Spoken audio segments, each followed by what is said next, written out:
আপনার সঙ্গে কালো জাদু করা আছে, এটা আপনি বুঝবেন কিভাবে যে আপনাকে কালো জাদু করেছে?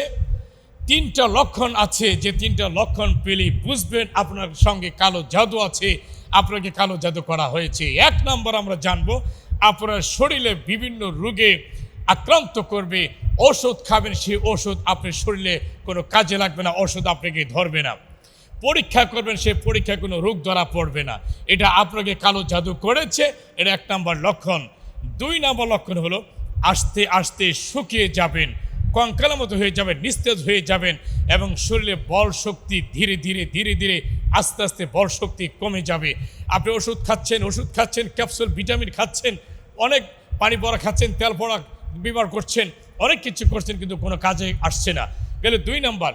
তিন নাম্বার আলামত হলো কাজে কর্মে মন বসবে না, ঘুম কম হবে, অফিসে ডিউটি করতে মন চাবে না, অফিসে আদালতে কোনো কর্ম করতে মন চাবে না, এবং আপনার এই ঘুম কমে যাবে, খানা কমে যাবে। এই যে তিনটি যে আলামত, এই তিনটি আলামতের মধ্যে সবচেয়ে গুরুত্বপূর্ণ যে একটি আলামত আমরা পেলাম, শরীরে বিভিন্ন রোগে আপনাকে আক্রমণ করবে। সাধারণত আমরা কবিরাজি শাস্ত্রে আমরা জানতে পাই, আল্লাহর সবচেয়ে বড় একজন বুজুর্গ আনোয়ার শাহ কাশ্মীরি রহমতুল্লাহ আলাই আমলিয়াতে কাশ্মীরের ভিতরে, আশরাফ আলী থানভী চিশতি রহমতুল্লাহ আলাই তারা আমলে নাজাতের এই কিতাবের ভিতরে আমি এগুলো পড়েছি, সেখানে তারা ব্যাখ্যা করেছেন, যাকে কালো জাদু করে থাকে তার শরীরে এরকমভাবে রোগে কমপক্ষে 19টি রোগ তার ভিতরে আক্রমণ করে, 19টি রোগ থেকে 39টি রোগ পর্যন্ত আক্রমণ করে। এটা দুষ্কৃতি, কুফরি,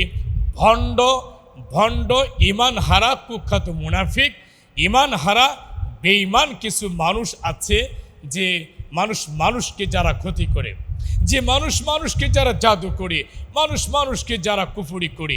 আমার নবীজি বলছেন, বুখারী হাদিস 1319 নম্বর হাদিস, আমার নবীজি বলছেন, কখনো আমার ওই উম্মতদেরকে, ওই শ্রেণীর উম্মতদেরকে আমি কখনো সুপারিশ করব না, এবং আমি উম্মত হিসাবে আমি গণ্য করব না, যারা জাদু করায় এবং জাদু করে, যারা কুফরি করায়, যারা কুফরি করে, হ্যাঁ, যারা কালো জাদু করায় এবং যারা কালো জাদু করে, এই ভণ্ড কবিরাজদের কথা এখানে বলেছে বন্ধুরা।